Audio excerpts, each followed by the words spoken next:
Once again, I got snubbed. I'm not on the All-Star team. I'm not happy about it. Let's talk about it. You are Locked On MLB. Your daily MLB podcast. Part of the Locked On Podcast Network. Your team every day.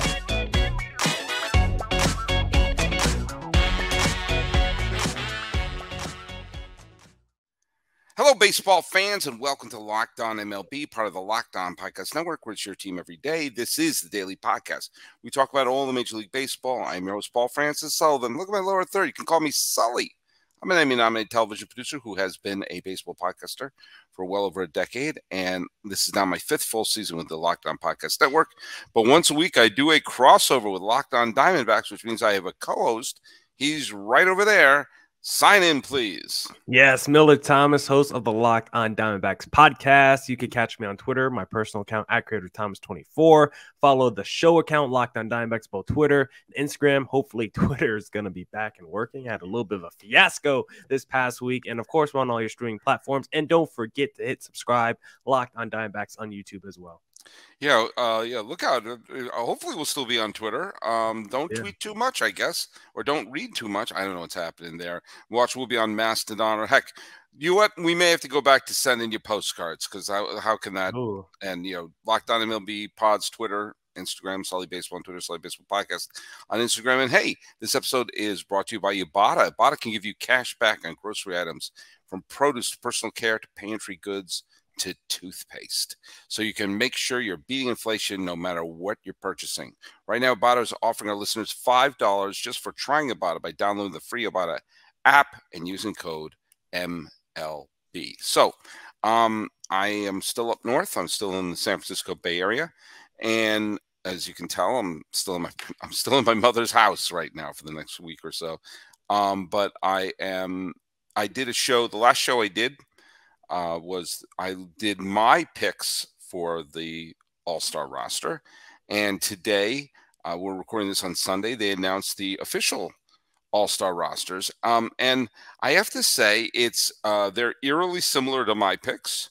The starters are almost identical with a couple of changes here or there. Most of the pitchers, including I'm glad to see Justin Steele got on. I'm glad to see Devin Williams got on. These are some of the ones that I had on my list. And there's a couple that made me have a little bit of pause. There's a couple of names I was surprised did not make it on the list. And a couple of teams' lone representative made me scratch my head a little bit.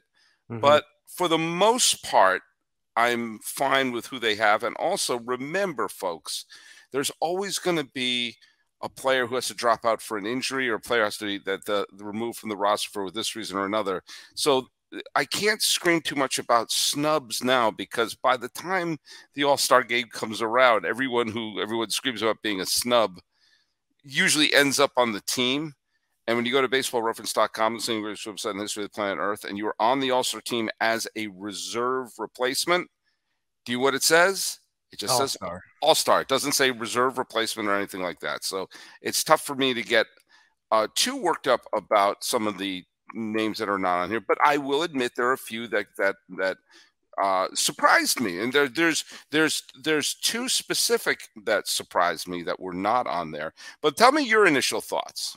Yeah, because for me, there were some teams where I'm like, whoa, they might have got one too many All-Stars. And then there were some teams where I'm like, that was the All-Star representative that they chose from that squad. So I think it would be kind of fun just to go by, break it down by league, go start with the American League or the National League first, and go through our surprises and snubs, because I definitely have a few surprises and snubs for each of the leagues. So which would you like to start with? Well, let's start with the National League, because I think that, to me, save for one, there's only one that surprised me, was a team representative and not another. But I think for me, looking at the National League starters and reserves, I think for the most part, I'm pretty solid with them. Yeah, I think with the starters, I'm okay with everything from both teams. When I'm looking at the National League roster right now, The Braves, they're sending like 8 people to the All-Star game. I know they're having a fantastic season. Statistically, they're arguably the best team in Major League Baseball. But did they have an All-Star, maybe one too many? A guy like Austin Riley in the past couple of years, I would have told you he's the best power sluggers in baseball, deserving of an MVP, conversation. But this past season, I just don't think Austin Riley is having that Austin Riley type season. And when you're sending 6 to 7 other guys, I'm okay fitting in another NL All-Star snub that didn't make it to this year's team. By the way, that is exactly when, those of you who listen to the show on that I posted on this last Friday when I did my version of it, I left out Riley for that same reason. I had Heimer Candelario from Washington, who's a fine third baseman, very good defensive third baseman, and also he was my Washington representative on the team.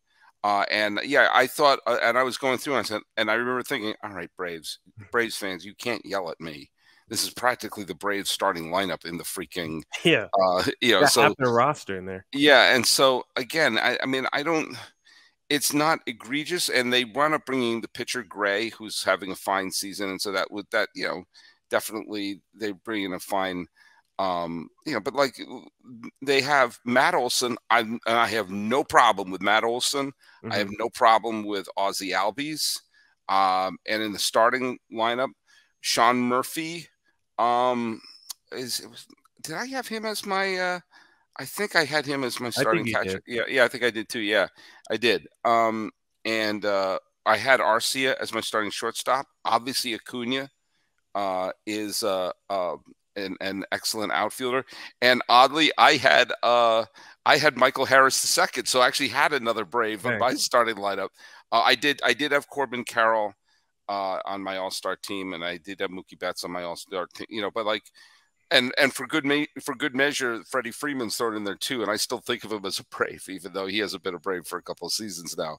Riley is the one who I would have switched out. Again, it's not a horrific pick, obviously, but if you had to drop one Brave from there, that would have been the one I would have picked. By the way, someone made a great point about this Braves team, because they've, they have right now the best record in baseball, and they have done that without Max Fried.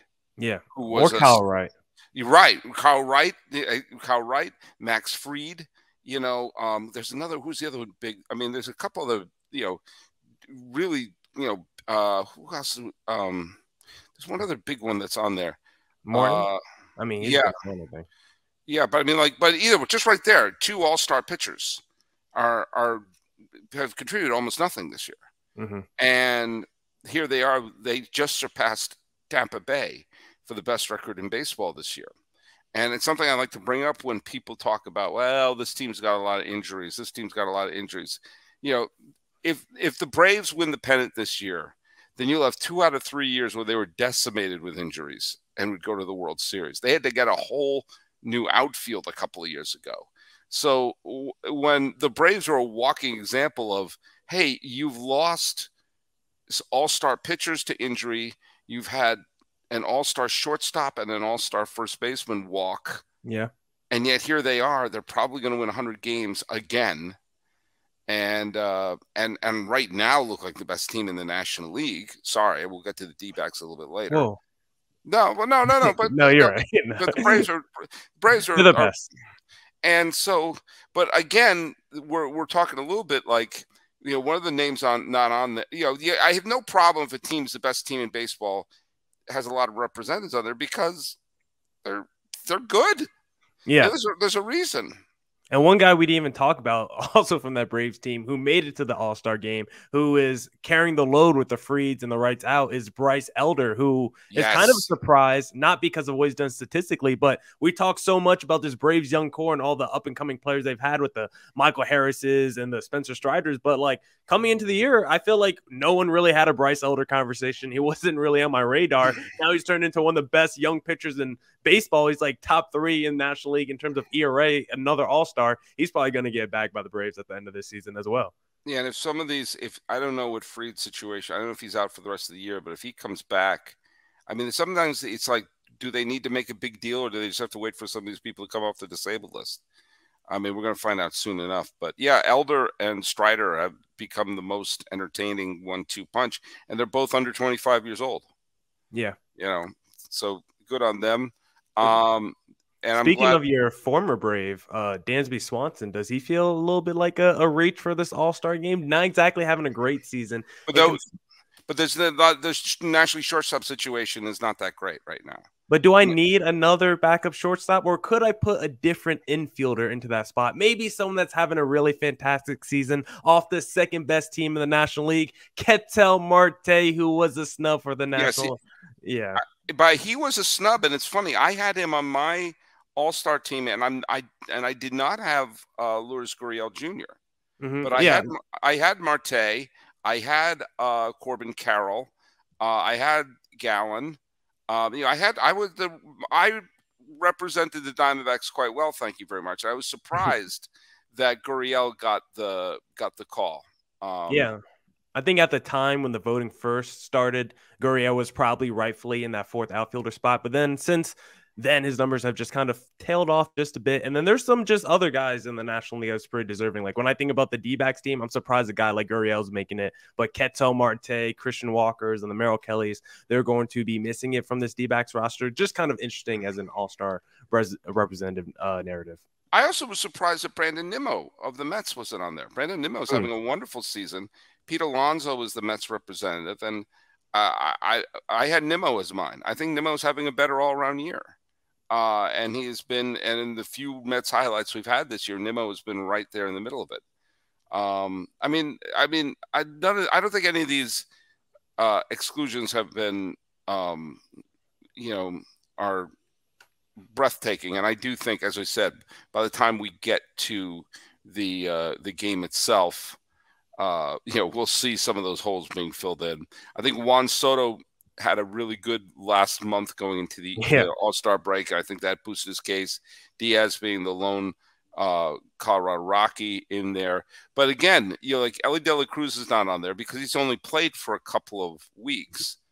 But this is why I want to start the season with the All-Star game, because when we look at the end of the year, De La Cruz may have an all-star caliber season, or he may be a flash in the pan for a couple of weeks. And you don't have this controversy if you're building on someone's entire year from the previous year. So, I'm a broken record on that. But yeah, I'm still on if you're going to change the All-Star game of when it should be, I'm going with the end of the season as opposed to the beginning of the season. But for guys, if you're just talking about biggest snubs from the NL roster, I just mentioned Ketel Marte. Also, how about a little Paul Goldschmidt? No, his team is garbage, but he is the reigning MVP, who is once again putting up another statistically pretty good season. And then also, arguably, the best player in the National League when healthy. He just missed the last season and a half due to PED use. But Fernando Tatis. Oh, yeah.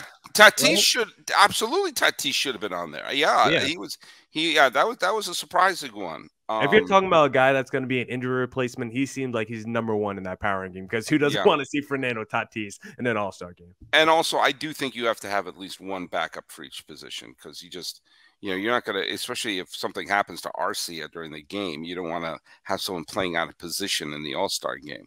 So, and maybe Mookie Betts could play shortstop like he did for a couple of games with LA. But all right, we'll tell you what, when we get back, we're going to talk about the American League, because there's a couple of ones in the American League that really caught my eye, including a player on one of the worst teams in baseball, but who I really wanted to see in this All-Star game. Hey, are you picking up burgers and hot dogs for the 4th of July? Tomorrow's the 4th of July. I sound like the mayor in Jaws. Tomorrow's the 4th of July, and we're going to have one of the best summers we've ever had. And if you're going to go there, we're going to pick up your burgers, your dogs. You got your coleslaw. I love my pickles. Got to get my pickles. Got to get my peppers, all the stuff out there. And you know what? You know you're going to do it, but why not get some cash back for it? You could do that with Ibotta. Now, Ibotta gives you cash back on hundreds of grocery items, from produce to personal care to pantry goods. So you can make sure you're beating inflation no matter what you're purchasing.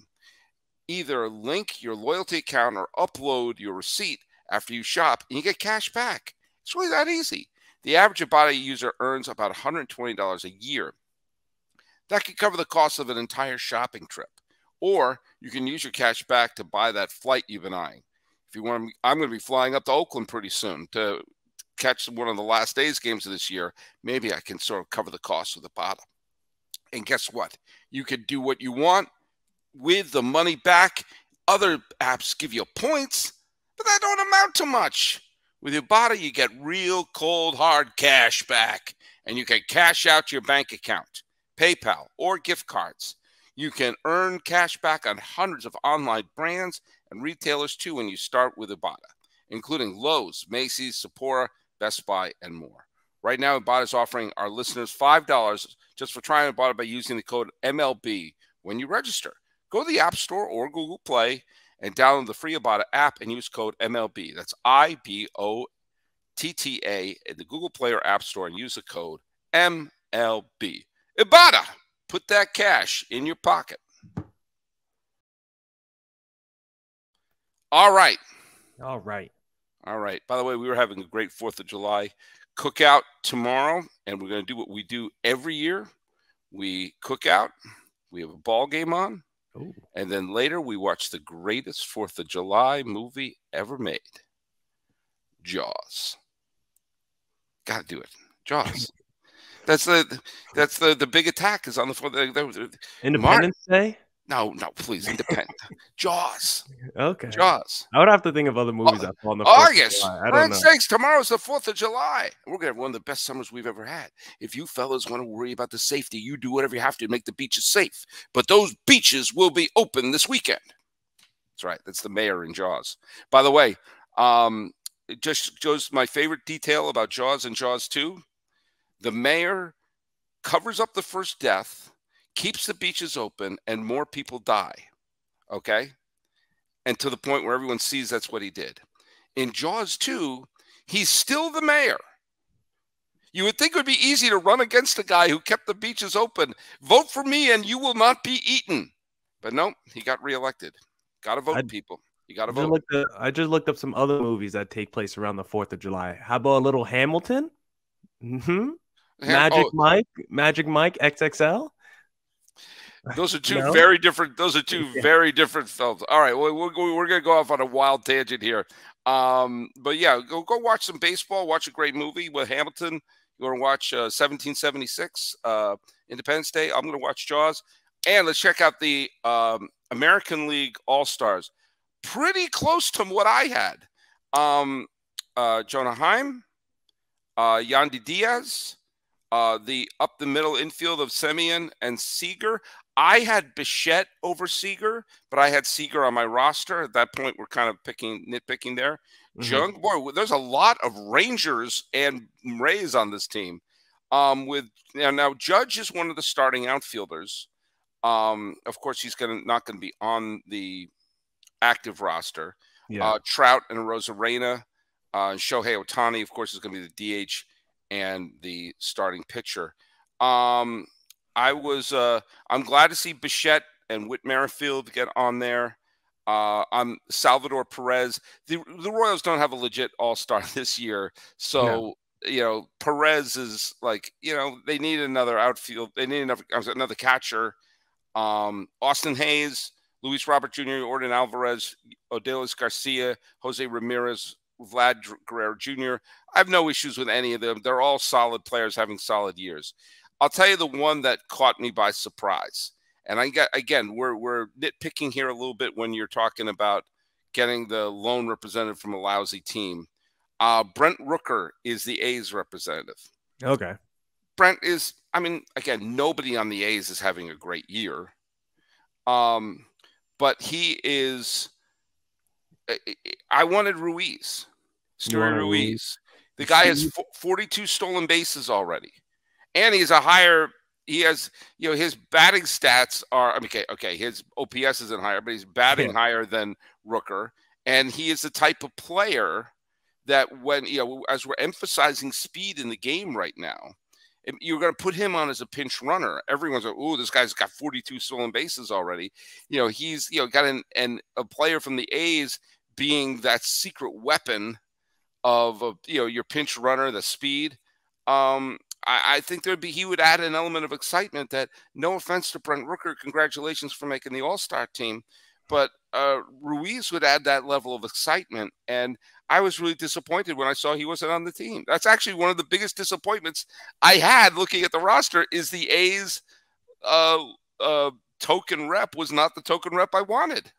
I mean, I agree. Having that skill set would have been more interesting for the All-Star game. I do think Brent Rooker is probably more a deserving candidate, but in terms of like All-Star game excitement, no one's going there to watch Brent Rooker. But at least if you have Ruiz on first base in a big situation, anything is possible with him. I did have like 4 kind of surprises, I guess, from the American League. I'll just throw them all out at you. Michael Lorenzen making it for the Detroit Tigers as their All-Star representative with an ERA north of 4. I mean, I know this Tigers team doesn't have a lot of people, but maybe go into Alex Lang. Just put me. I don't Eduardo know. Rodriguez. What's wrong with Eduardo Rodriguez? Or Erod, yeah. Why did they go with Lorenzen over? Yeah, that makes no sense to me. I don't know. Okay. And then another one. I mean, this team somehow sent like multiple people despite being just kind of like middle of the pack in the American League. But Whit Merrifield, I mean, if you're talking about speed, sure, a guy that could bat a little bit, but he's typically like a 690 OPS guy. And I don't think he's really changing life for any ball club. I just find he's usually underwhelming and overrated. Yeah. I mean, I didn't mind it as much as a couple of the other ones, but yeah, I definitely could see how he would be one.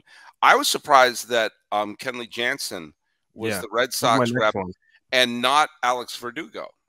Yeah, you could have gotten a bunch of different. Verdugo, Devers got 800 OPS, 25 bombs, or Yoshida, who's having like a fantastic season too. Yoshida, yeah. I really thought it was going to be Verdugo, who has shown, even this last week, has put on a showcase of power and defense. And I've been underwhelmed by Kenley Jansen, quite frankly. Yeah, I think Doogie leads the American League in doubles too, so he's having a great season for the Red Sox. I think when people look at this Red Sox team, they don't think, oh man, Kenley Jansen, man, Kenley Jansen. You know, it's like, I mean, again, I don't think Verdugo is going to be in the MVP conversation, but I think he's having an all-star caliber season, and I think that it's, I don't get it. I really don't. No, that one surprised me. I have that one written down. Do you think the Orioles had one too many players with Adley Rutschman? Like if I'm already getting Salvador Perez as my backup with my starter and with the Texas Rangers guy, I feel like I don't need Adley too. I didn't have Adley in mind for that reason. I did have Austin Hayes on mine. Yeah, he's having a great season. And you had to have the combination of Bautista and Cano. That 1-2 punch. They have been absolutely phenomenal. They've been like 1990s. Bad boys, nasty boys, Reds, having that, it's why the Orioles are going to be a potentially dangerous team in the postseason, because, that's sort of that 1990 Reds, 2015 Royals formula of just make sure we got the lead by the 7th, because if we got the lead by the 7th, you haven't got a chance. And so you had to have both Bautista and Cano in there. Yeah, I mean, Rutschman would be the one of Baltimore that I would have left off, but I do understand having wanting to have 3 catchers on the roster. Yeah. If you're talking about building the next generation too, consider Rutschman one of those next wave of generational stars. So maybe you get him out in front and expose him a little bit more. Let me put it this way. In 5 years, and again, if you make the major leagues, you're obviously an extraordinarily talented. If you've made the All-Star team, even as a token representative, obviously you're a player of note. But I have a feeling, so I'm putting that caveat on there, but I have a feeling in 5 years, we will be saying, wait, Brent Rooker was an All-Star? And I have a feeling the idea of Adley Rutschman being an All-Star, like, well, yeah, of course, yeah. I think it'll be a much easier to swallow that pill in a couple of years. Yeah, you're not even going to think about it. One guy who I was kind of surprised, who I think is going to be possibly the injury replacement to Aaron Judge, if you want to add a little bit extra excitement to the game, but Wander Franco from the Tampa Bay Rays, near 30 stolen bases. He's like one of the league leaders in WRC plus, like all the advanced stats. Love Wander Franco. I feel like he's a fan favorite and one of the more popular players in baseball. I'm surprised he didn't make it to the All-Star game. I am too. There's something that I'm like very happy to see that, Cole is having a wonderful year with New York. Eovaldi. I mean, I'm a big Eovaldi fan, obviously. McClanahan and Gausman and Sonny Gray. they're all having fine seasons, and so I don't think there's any, with the exception of Lorenzen over Rodriguez from Detroit. I think that's the one issue I have. I don't really have an issue with any of the other pitchers, and except maybe Kenley Jansen. Yeah. I don't mind Jansen in there, but I don't understand why he is the lone Red Sox and not Verdugo. That to me makes zero sense to me. Yeah. Wouldn't you want to see like a breakdown of how these voting is going for the reserves and like who's voting for this stuff? Because it says like via player ballot in commissioner's office, but how does someone determine that Kenley Jansen is the best player to represent the Red Sox this season, or Michael Lorenzen the best Detroit Tiger, despite him just being not very good this year? Well, it beats what it used to be, which was the managers of the previous World Series teams just got to pick them. And like a lot of times there would be like, Cito Gaston and Tommy Lasorda were kind of famous for, hey, they took me to the dance last year. Like, yeah, but they're not that good. There's a couple of years where it was just a little ridiculous. And of course, Cito Gaston had to eat so much guff from the fans at when he was the manager in Baltimore. When the All-Star game was in Baltimore, and Mike Mussina was on the All-Star team, and the American League had the lead in the 9th inning, and Gaston, I think, had Dwayne Ward. He had one of his pitchers, one of the Blue Jays pitchers, and Mike Mussina was warming up in the bullpen, and the crowd was chanting for "We want Mussina, we want Mussina." And it got to be 2 outs, and everyone was like, come on, Cito, bring in Mussina to get the crowd up and for the final outs. And nope, rode his guy to the end. And the final out in the American League Stadium, American League won, and the cascades of boos to Cito Gaston for not bringing in Mussina. Of course, Mussina didn't care. He was probably doing a crossword and reconstructing a brain. He was a genius, he's made no shortage of all-star appearances, but not in his home park. I mean, that's like, and that should be it's in Seattle this year. So the Seattle representatives are, I think it may be only Castillo. Is it only Castillo? Hold on, let me look up here. From the Mariners? Because, Julio's not having that kind of season. Yeah, he's not on there. Castillo, so Castillo has to make an appearance. I don't care what point, but at some point, Castillo has to make an appearance. And you should always make sure that whoever is the host city, that their representatives have to get in there. Yeah, because the Mariners are just having such an underwhelming season after coming off what they had last season, and Julio's not exactly taking a step forward. I thought George Kirby could have been considered for All-Star game consideration. Yeah. He's having a pretty good season. We lost Robbie Ray to start the season. Just been a really weird year for the Mariners. All right, well, that's our breakdown of that, and we're going to come back, and I want to bring up this has been kind of a rough week for one major team, and I want to ask Millard, well, I know this may sound mean, but should some people be worried about their jobs? Oh.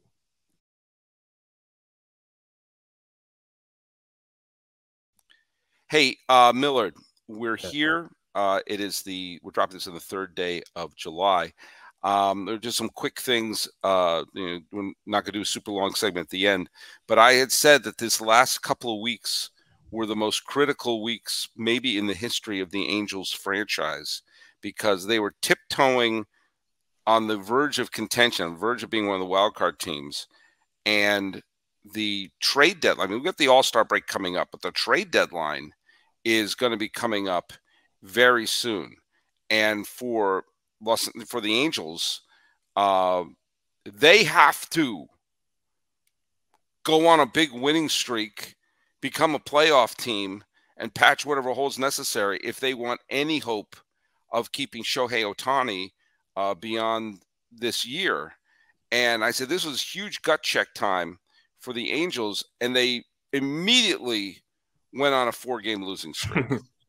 Now, they won today against your Diamondbacks. Yeah. But, the Diamondbacks, anytime you can win a series on a road against a winning team, that's what Arizona did.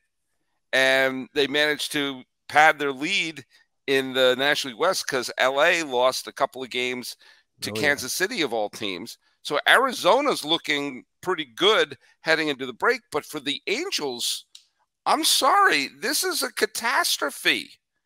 They didn't play well against the White Sox. They didn't play well against the Diamondbacks. And they've got the Padres, Dodgers, and Yankees coming 1, 2, 3, 4 coming up. They could lose all of those series. Yeah, and they were also coming off a series loss to the Rockies as well. Yeah.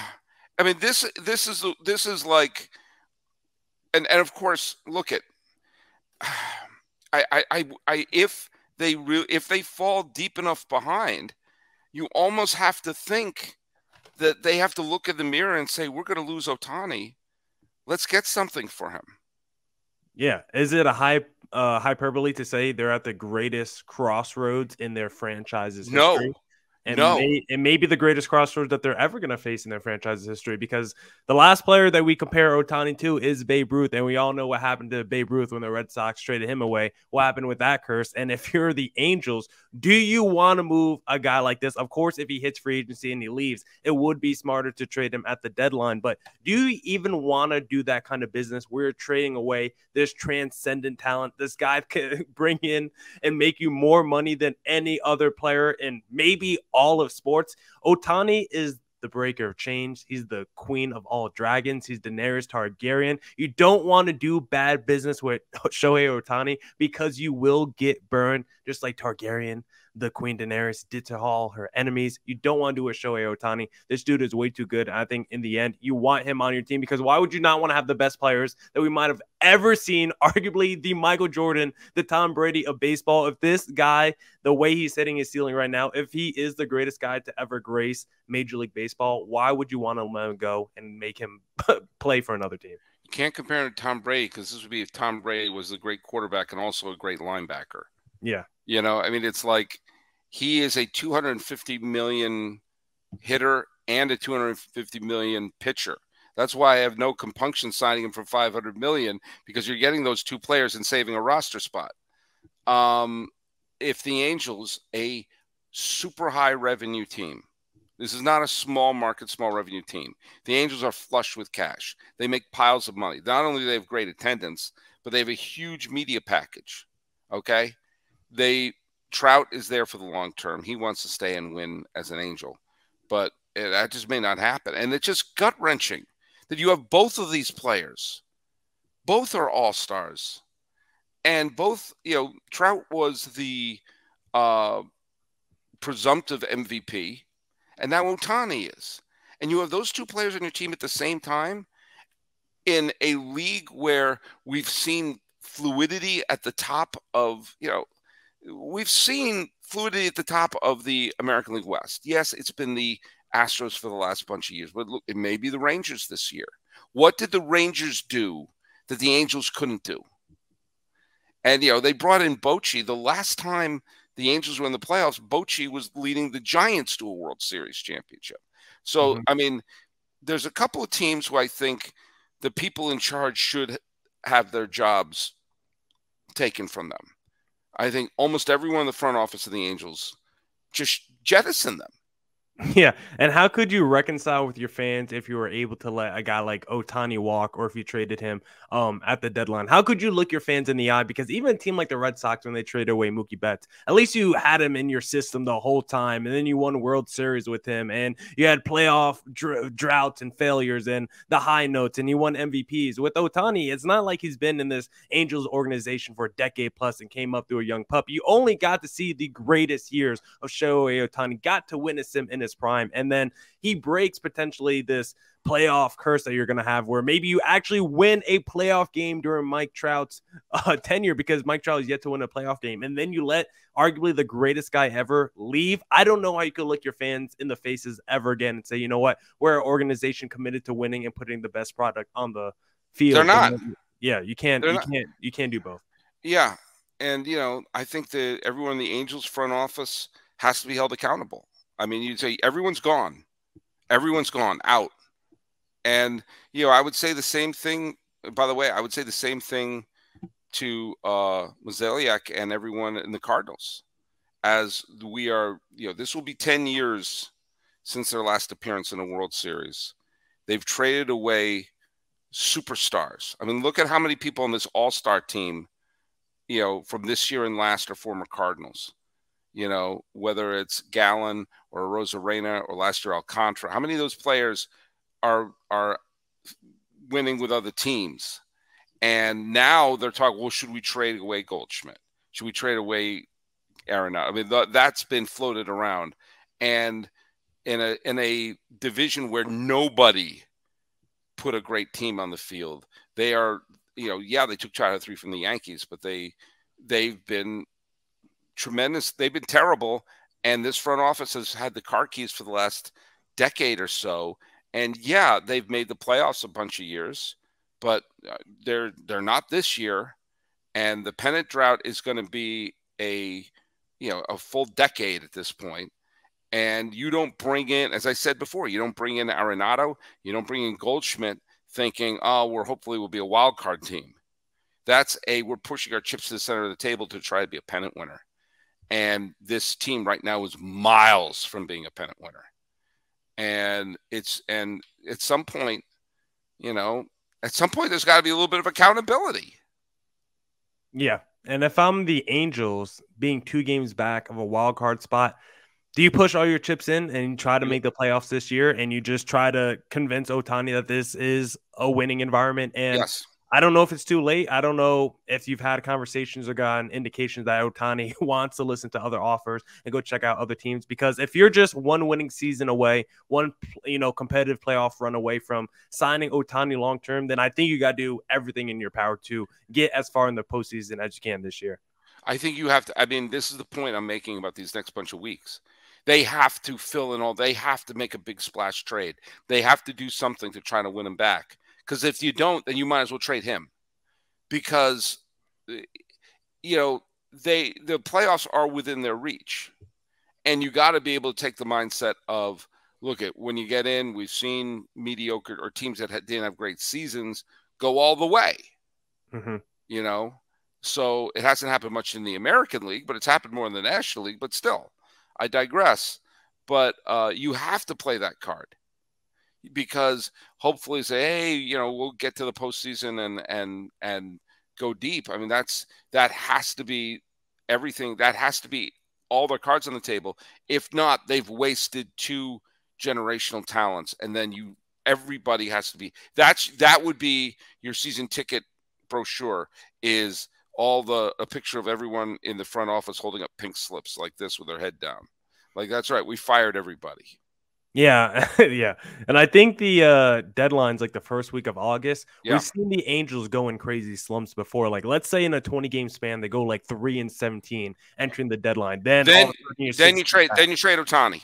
Then you just trade Ohtani. So it really depends on where you're standing as you enter the deadline. If you really think you got a chance of making the postseason, then you go all in. But if you're like, it's looking like a 2% chance, then might as well recoup whatever asset you can for the big. That's why these weeks are so critical. Well, it's critical doing the show with you. Hey, Millard. Hey. We have another great week of shows here. Tell people where they can find you. Follow me on Twitter at CareerThomas24 for my personal account. Look up Locked on Diamondbacks on Twitter, Instagram for the podcast handle, and of course, we're on all your streaming platforms. And please hit subscribe on the Locked on Diamondbacks YouTube channel. And you can follow us at Locked On MLB Pods on Twitter and Instagram. And I'm your pal Sully. I'm at Sully Baseball on Twitter, Sully Baseball Podcast on Instagram. Talking about the All-Star games and wondering if Ohtani will be in Anaheim at the end of the year and beyond. This has been a Locked On MLB, Locked On Diamondbacks crossover. He's Millard Thomas. I'm your pal Sully. Let's fist pump for another week.